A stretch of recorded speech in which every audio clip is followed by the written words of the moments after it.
হঠাৎ প্রত্যন্ত এক গ্রামে দলবল নিয়ে পুলিশ। লুকিয়ে থাকা হত্যা মামলার আসামিকে গ্রেফতারে চলে তৎপরতা।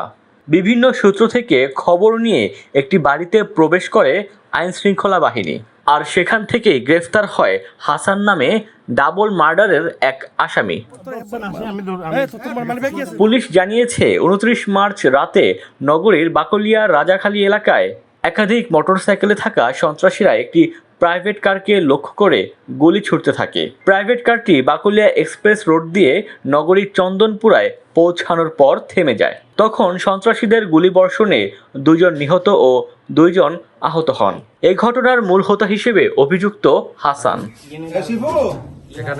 হত্যাকাণ্ডের পর থেকে পালিয়ে যায় হাসান। তবে গোপন সংবাদের ভিত্তিতে নোয়াখালীর হাতিয়া থানার নলেরচর এলাকা থেকে শনিবার রাতে তাকে গ্রেফতার করা হয়। এ সময় তার দেয়া তথ্যের ভিত্তিতে নগরীর বাজিদ বোস্তামি এলাকার একটি বসত ঘর থেকে 2টি ম্যাগজিন, গুলিসহ একটি বিদেশি পিস্তল উদ্ধার করে পুলিশ। ডেস্ক রিপোর্ট, দৈনিক ডেস্টিনি।